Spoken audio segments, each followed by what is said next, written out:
Guys, welcome back to my YouTube channel study tech PR. मैं हूं पूनम। आज की इस वीडियो में हम जीन पियाजे की कॉग्निटिव थ्योरी ऑफ डेवलपमेंट के बारे में पढ़ेंगे। तो ये है चैप्टर 5 और ये C TET, UP TET, H TET और अदर स्टेट टेट के लिए बहुत ही इंपॉर्टेंट चैप्टर है। इस चैप्टर से 4 से 5 क्वेश्चन हर एक एग्ज़ाम में पूछे जाते हैं।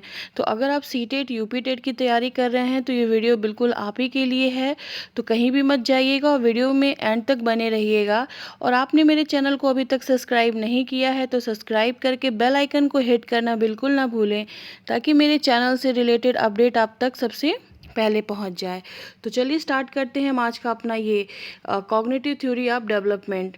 तो इसमें हम सबसे पहले ओवरव्यू देख लेंगे कि आज हम क्या क्या पढ़ने वाले हैं।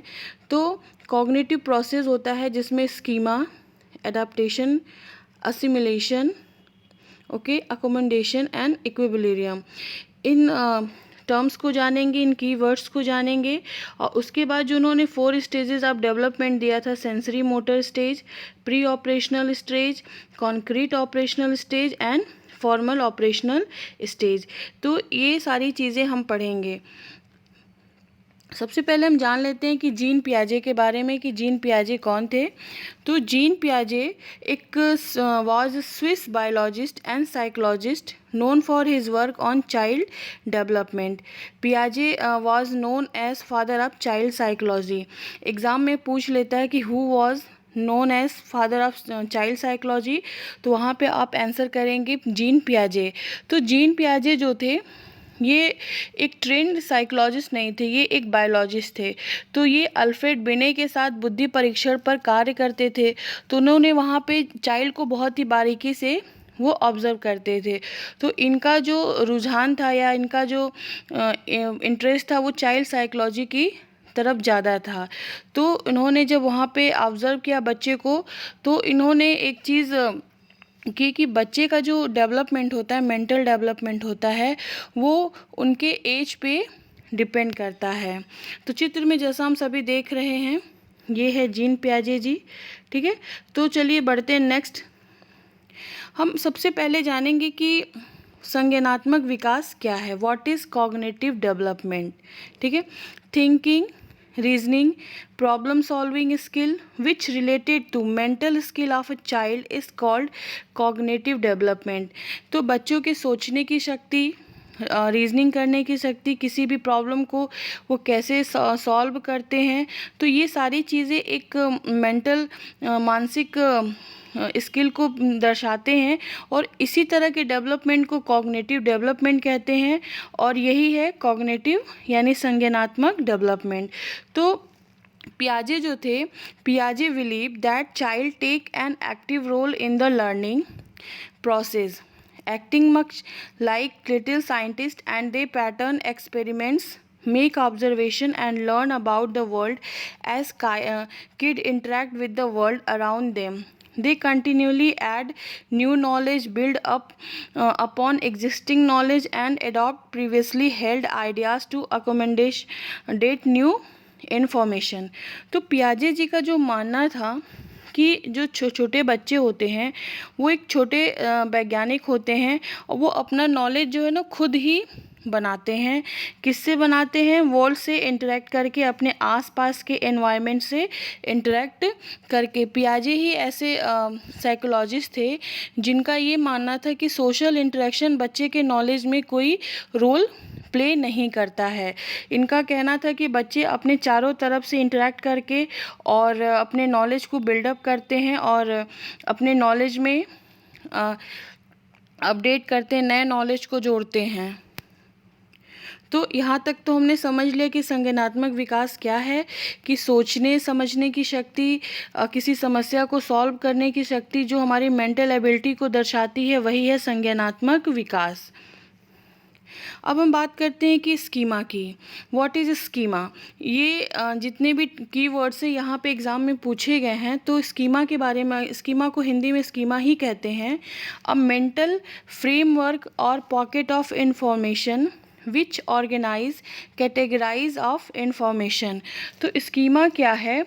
स्कीमा को अगर हम हिंदी में समझे तो स्कीमा एक मानसिक संक्रिया या संज्ञानात्मक संक्रिया से संबंधित वो मानसिक संरचना है जिसमें बच्चा जो है अपना नॉलेज को ऑर्गेनाइज करता है और उसके हिसाब से ही वो आगे बढ़ता रहता है।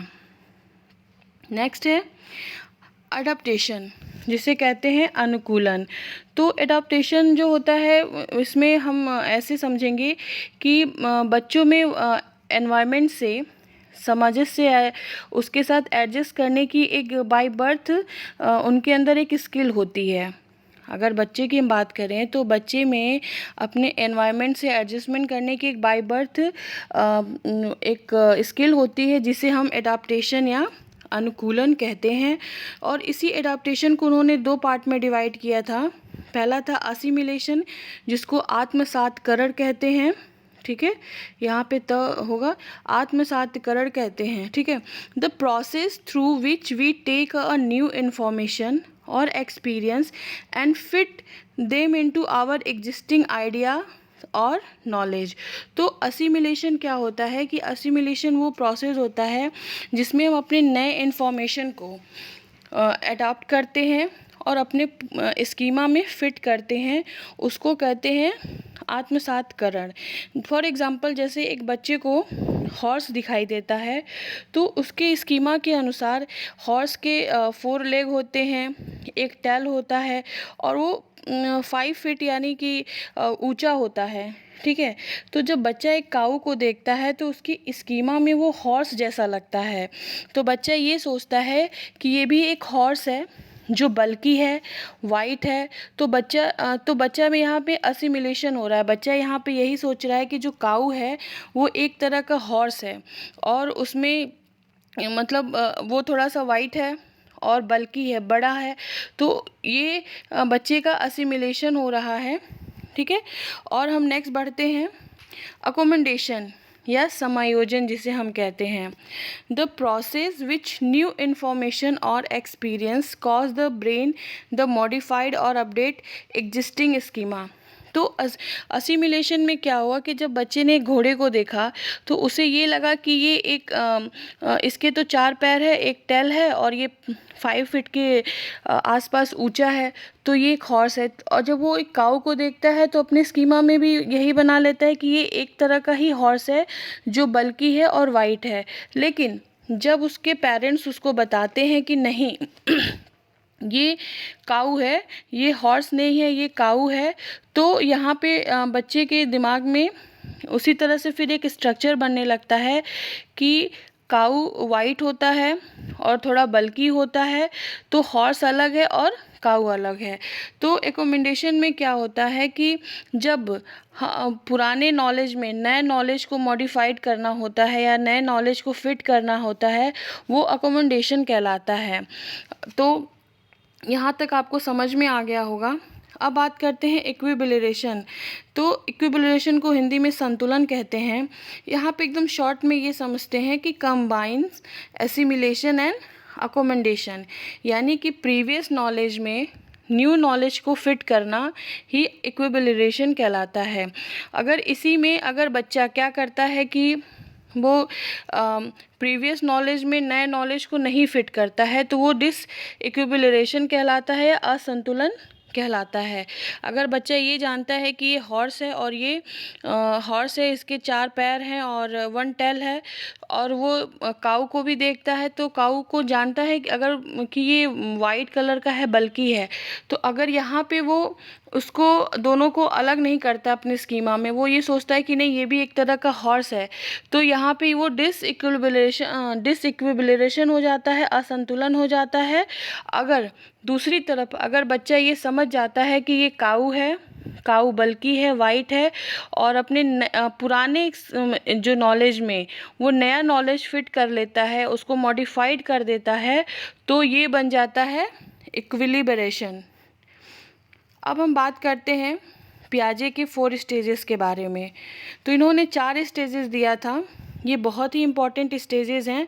इसमें आपका पूछ लेता है कि इस स्टेज में कौन सा ईयर आता है या फिर इस स्टेज में की क्या क्या विशेषता होती है, तो इसके बारे में हम जानेंगे। तो सेंसरी मोटर स्टेज, जिसको संवेदी पेशीय अवस्था या इंद्रिय गतिक अवस्था भी कहते हैं। ये बर्थ से 2 साल तक का होता है। कई जगह यहाँ पे 0 to 2 ईयर्स लिखा होता है, दोनों सही है। और हम बात कर लेते हैं कैरेक्टरिस्टिक ऑफ दिस स्टेज। तो infant construct and understanding of the world by coordinating with sensory experience, जैसे seeing, hearing, touching, shaking with motor action, reaching, touching.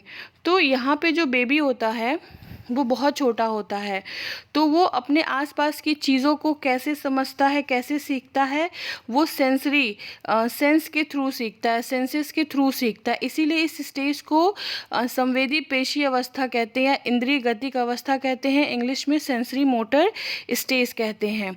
यहाँ पे एक चीज़ पूछी जाती है कि डेवलपमेंट ऑब्जेक्ट परमानेंस, कि यहाँ पे जो ऑब्जेक्ट परमानेंस होता है वो तकरीबन 8वें महीने के स्टार्ट होते होते बच्चे में डेवलपमेंट हो जाता है।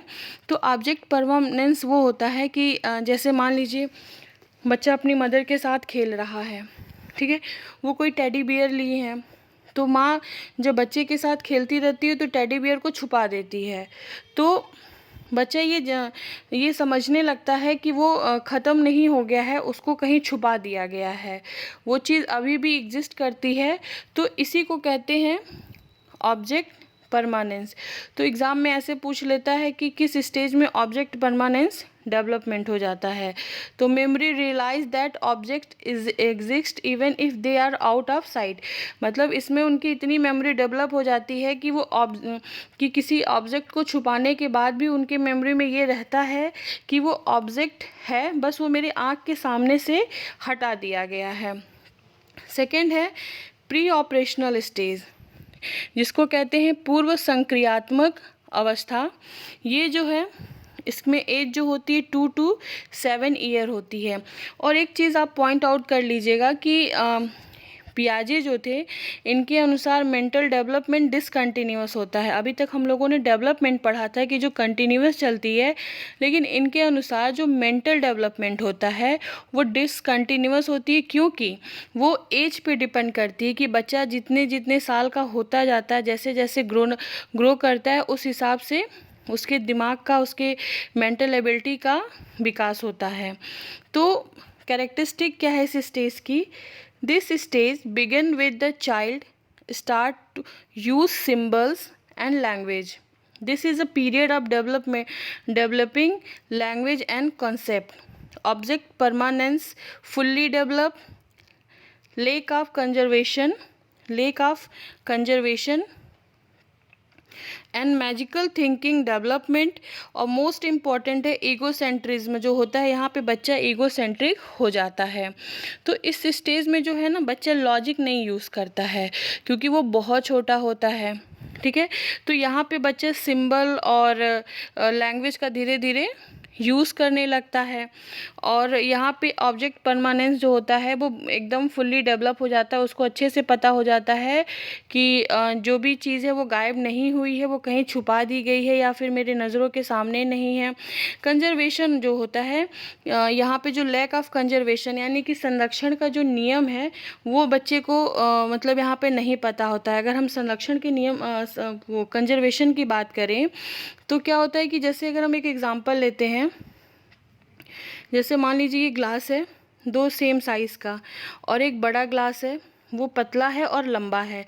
तो अगर इसमें हम दोनों ग्लास में पानी फुल फिल करते हैं और बच्चे से पूछे कि और इसमें भी पानी फुल फिल करते हैं और बच्चे से हम पूछे कि बताओ तीनों ग्लास में सबसे ज़्यादा पानी किस में है, तो बच्चे को ये समझ में आता है कि जो लंबा वाला ग्लास है उसमें पानी ज़्यादा आता है।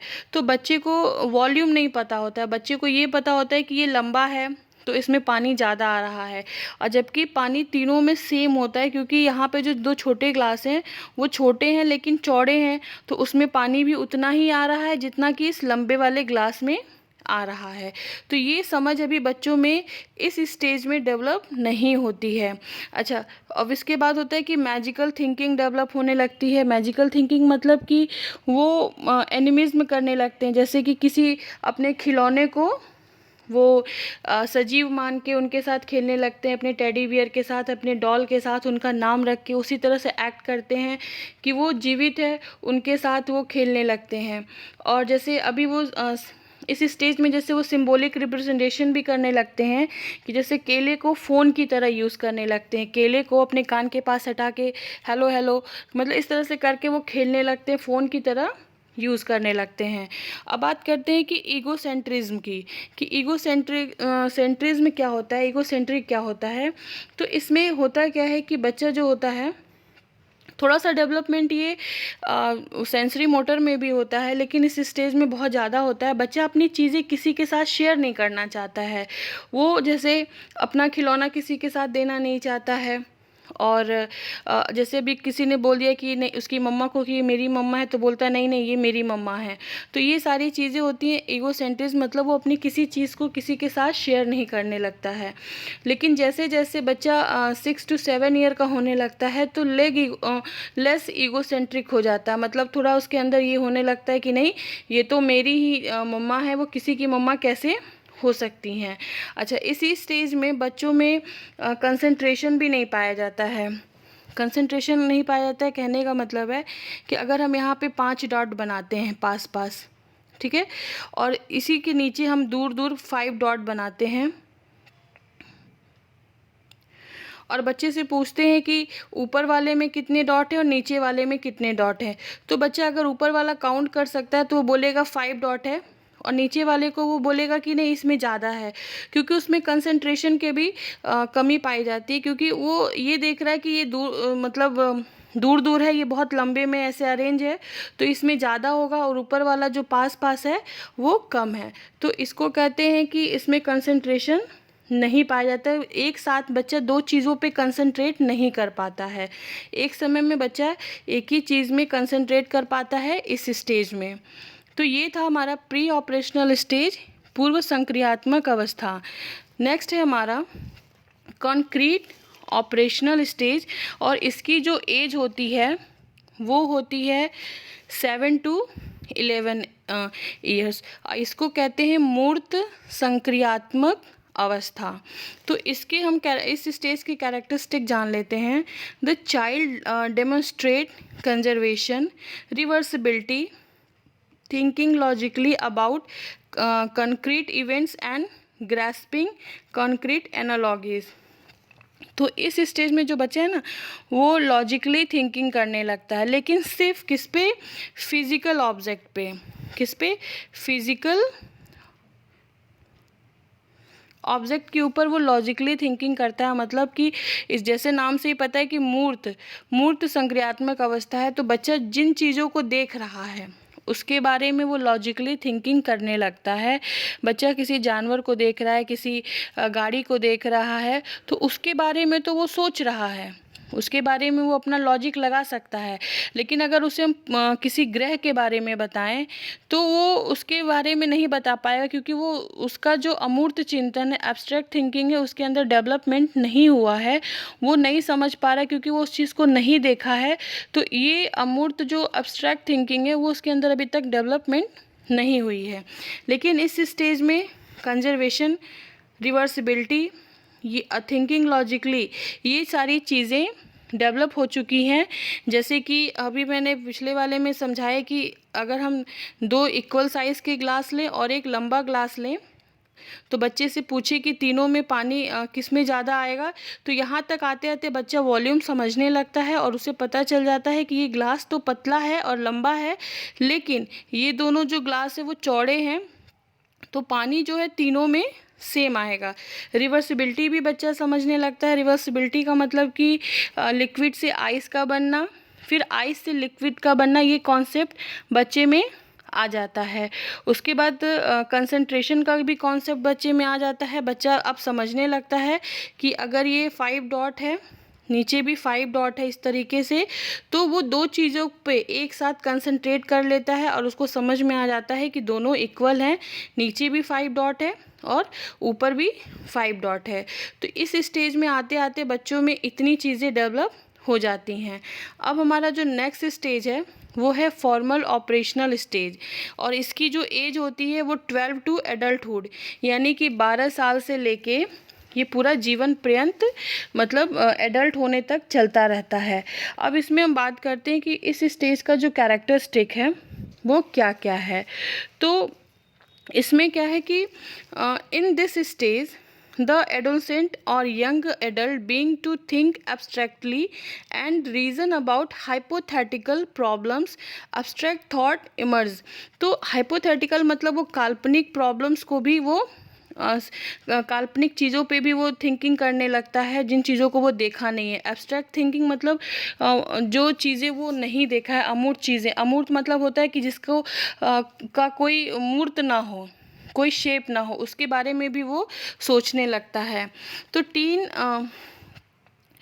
Tin begin to think more about moral, philosophical, political, ethical, social issues that require theoretical and abstract reasoning, begin to use deductive logic or reasoning from general principle to specific information. तो इस stage तक आते आते बच्चे में क्या क्या development होने लगता है, उनके अंदर ईगोसेंट्रिज्म ख़त्म हो जाता है, चीज़ों को शेयर करना वो सीख जाते हैं, हाइपोथेटिकल थिंकिंग आ जाती है, काल्पनिक चीज़ों के बारे में भी वो सोचने लगते हैं, उनके प्रॉब्लम को भी सॉल्व करने लगते हैं।